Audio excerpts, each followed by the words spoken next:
स्वागत है दोस्तों एक नई वीडियो और एक नई एक्सप्लेनेशन के साथ। आज मैं एक्सप्लेन करने वाला हूं मनी हाइस्ट सीजन 3 का एपिसोड 3। यदि आपने सीजन 1 और 2 नहीं देखा है तो मैंने डिस्क्रिप्शन और आई बटन में उसका लिंक दे दिया है, आप वहां से जाकर देख सकते हैं। एपिसोड 3 की शुरुआत होती है और हम देखते हैं कि बैंक ऑफ स्पेन के दरवाजे पर लगाया गया बम एक जोरदार धमाके के साथ फट जाता है, जिसे प्रोफेसर की टीम ने बैंक ऑफ स्पेन में घुसने के दौरान लगाया था और ये भी प्रोफेसर के द्वारा ही प्लान्ड होता है। दरअसल प्रोफेसर की टीम चाहती थी कि बॉम्ब फटने से बैंक के सिक्योरिटी को ये लगे कि उन चोरों ने उन पर हमला कर दिया है, इसलिए वे बैंक को पूरी तरह सील कर दे ताकि बैंक ऑफ स्पेन में ऑलरेडी मौजूद आर्मी के ड्रेस में प्रोफेसर की टीम अपने प्लान को एक्सिक्यूट कर सके। और आगे भी कुछ ऐसा ही होता है। बैंक के सिक्योरिटी के ऑर्डर पे बैंक को पूरी तरह से सील कर दिया जाता है ताकि कोई भी बाहर या अंदर न जा सके और इस तरह प्रोफेसर का प्लान आइकिडो कामयाब हो जाता है।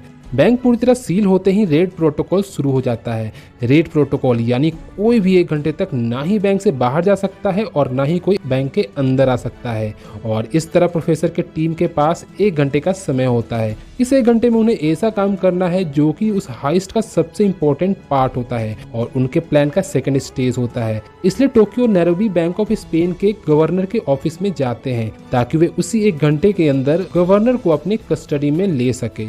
बैंक का गवर्नर अपने ऑफिस में हाईली ट्रेंड 5 पर्सनल बॉडीगार्ड के साथ होता है। टोक्यो वहां पहुंचकर गवर्नर को कहती है कि चोरों ने उन पर हमला कर दिया है और आप यहां पर सेफ नहीं है, इसलिए आपको हमारे साथ चलना होगा।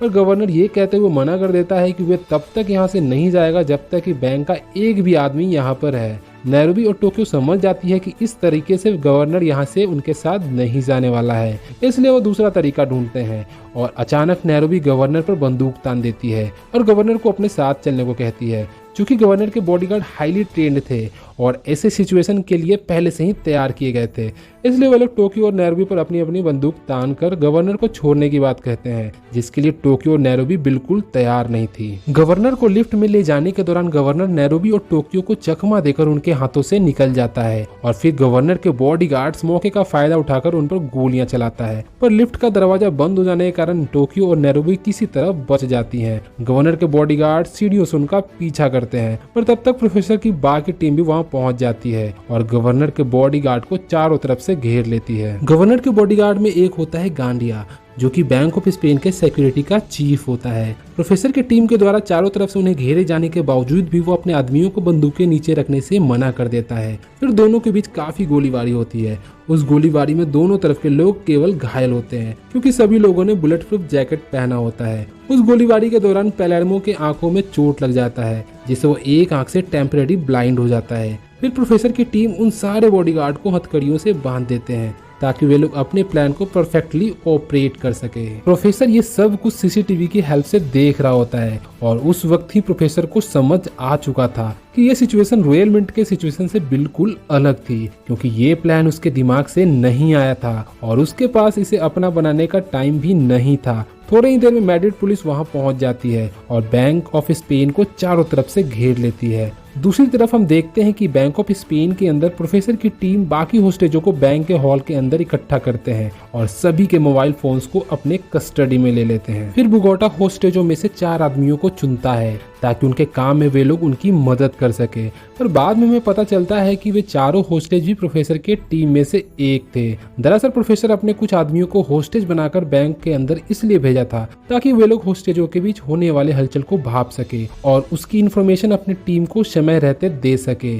क्योंकि आपने रॉयल मिंट के चोरी के दौरान तो देखा ही होगा कि कैसे आर्तुरो की हेल्प से बहुत सारे होस्टेज रॉयल मिंट से भागने में कामयाब हो गए थे, जिससे प्रोफेसर के आदमियों को काफी मुश्किलों का सामना करना पड़ा था और इसी दौरान ओस्लो को अपनी जान भी गंवानी पड़ी थी। इसलिए प्रोफेसर इस बार वैसी गलती नहीं करना चाहता था। दूसरे सीन में हम देखते हैं कि सीएनआई की टीम भी बैंक ऑफ स्पेन के बाहर पहुंच जाती है और फिर एंट्री होती है तमायो का, जो कि सीएनआई के कर्नल के पोस्ट पर होता है।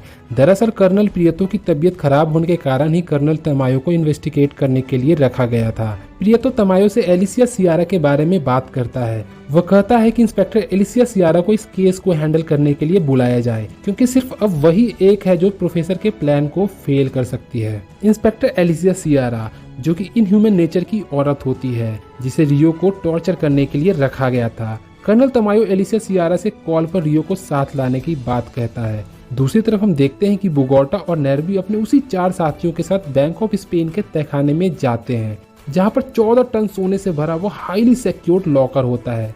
दरअसल वो लॉकर साइंस और इंजीनियरिंग का नायाब नमूना होता है।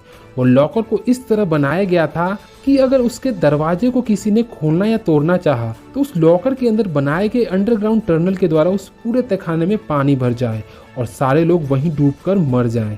पर बोगोटा और उसके 4 आदमी एक्सपर्ट अंडर वाटर बिल्डर होते हैं, जिसकी मदद से वे लोग उस लॉकर में एक बड़ा सा छेद कर एक एंटी चैम्बर बनाते हैं ताकि बिना कोई परेशानी के सोने को अंदर से बाहर ला सके।